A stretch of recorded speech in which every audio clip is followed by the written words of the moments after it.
had an old Pioneer head unit, changed it to the Atoto F7se unit, which is obviously a much slimmer unit, and had some aftermarket loom stuff.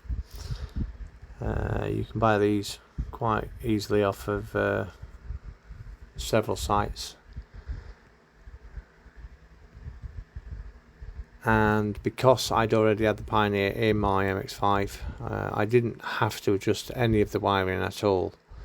The only thing I had to add was the connect to wiring, instead of using the jack plug into the ISO connection on the actual Atoto head unit.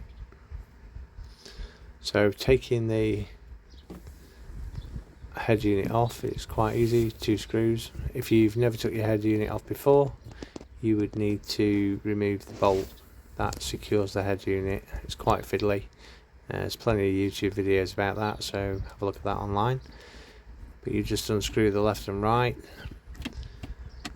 and then once you've done that, all you're going to do is you're going to pull the head unit forward, just giving it a little bit of a wiggle so you can actually get the head unit off. Replacing the Pioneer head unit actually creates a lot more space behind the dash panel. It's an extremely slim unit, so we'll just take that head unit off. Bit difficult when you've only got one hand and you're holding the camera phone in the other hand.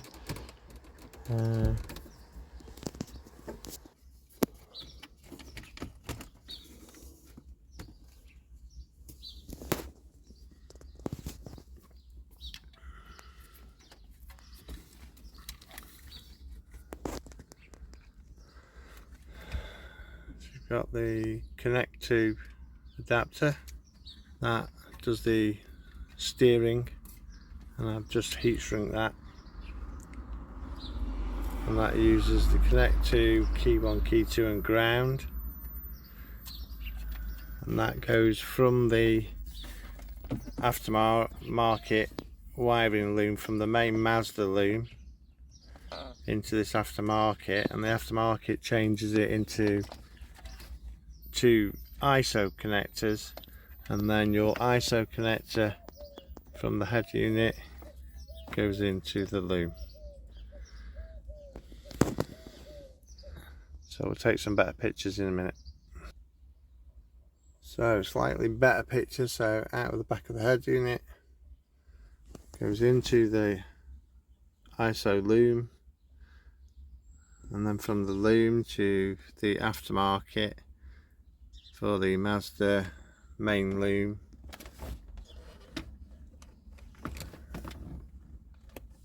That actually comes from the main loom in the dash, comes round and into here. You don't do any modifications on this at all, and then the loom comes out and goes into the ISO. The connect to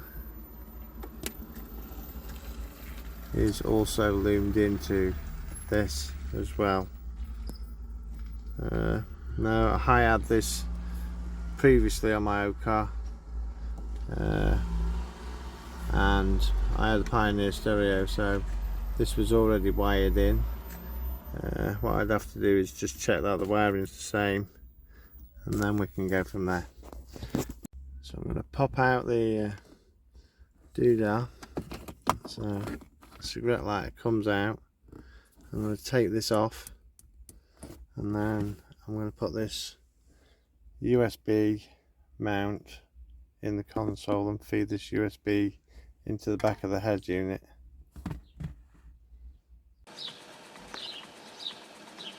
So what we'll do now is I'll just show you what the socket's like.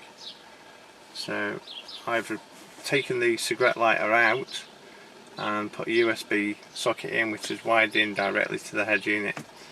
It's got a nice cover, looks really clean, really nice and clean. Hasn't changed my look at all. I've just kept the cigarette lighter just in case I ever want to put it back in. The good thing is the accessory port now It means I can take power off that accessory port direct, which is really good. So I'm probably going to put an amp on this just to improve the loudness a little bit. It's not driving my Bose system very well. Don't get me wrong, it's you can hear it, it's loud, but it's not loud enough for me. So I'll do another video when I get the parking camera in, and I'll stick the parking camera in. So I've got the USB down here now instead of the cigarette lighter. It's got a nice cover on it. Looks really nice actually. Quite pleased with that. Head unit obviously back in place. Plug the USB from my phone into the USB here, and you'll see it picks up Android Auto.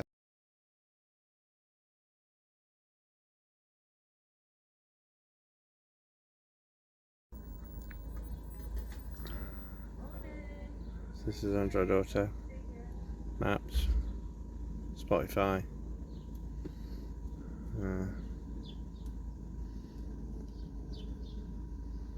Playbooks, phone. You look through your phone contacts, calendar, etc. WhatsApp. Why would you use WhatsApp? And instant messenger. You can show your conversations, etc. Play chime notice. I've got Android Auto to start automatically.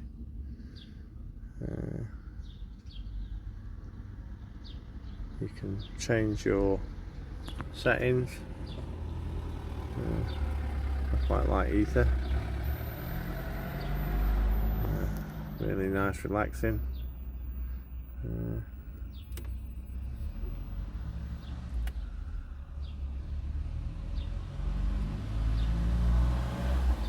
Day night mode for maps if you want, the weather, etc. So we've got the Android Auto cable. It's plugged in down to my socket, and I'll show you the socket a bit later. So I'll plug my phone in. It'll pick up Android Auto. There's the Bluetooth connection, and goes straight in and starts from where it left off.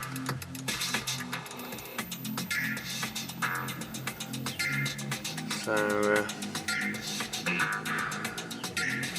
head southeast. So what you can see now is obviously Android Auto works perfectly. Using my Spotify,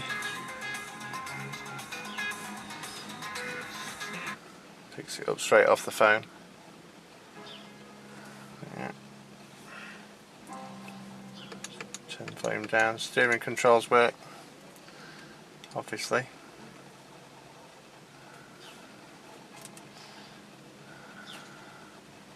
And you've got your phone contacts, calendar, messages, they'll come up as well.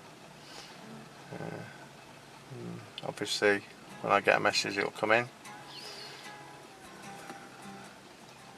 And I've also got Facebook Messenger as well, news, podcasts, all your standard stuff with Android Auto, the weather app as well, WhatsApp. Right now in Kettering it's 31 degrees and sunny. Today, it'll be sunny, with a forecast high of 39 and a low of 18. By the way, next time you can also press and hold the mic button on your steering wheel to ask me anything. So if I press my steering wheel mic button, which is standard on any MX5 NC certainly,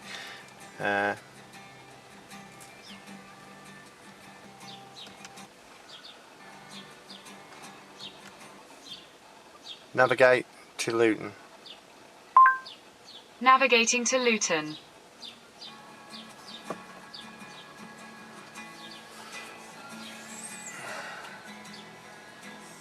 So it'll start going to Luton. Or I could put play Def Leppard on Spotify. Got it. Playing Def Leppard on Spotify.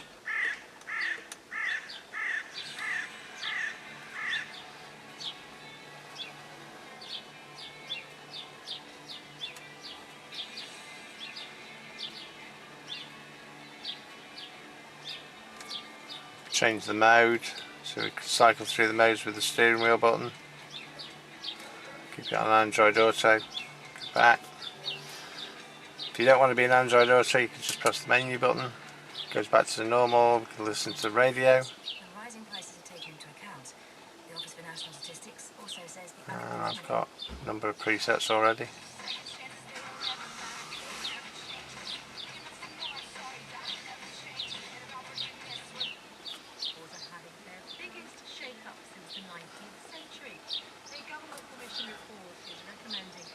Obviously it's got Android Auto, but it's also got CarPlay as well. It's CarPlay, radio, USB, so if you want to plug the USB in the front, you can play movies. Movies work really well as well, and it's got micro SD card. Obviously you can do AV for a front camera. Rear camera automatically works. I've got a camera coming in a couple of days, so I'll wire that up and I'll show that as well. The phone booklet, and then all the settings. You can actually set the boot logo settings as well, and it's got loads of different logos. Obviously I'll pick the Mazda because I've got an MX5, but yeah, head unit works really well. Yeah.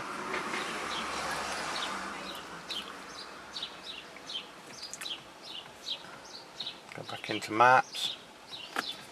Maps works really well. It's really nice screen. Doesn't get any screen glare at all. All in all, it's a good unit.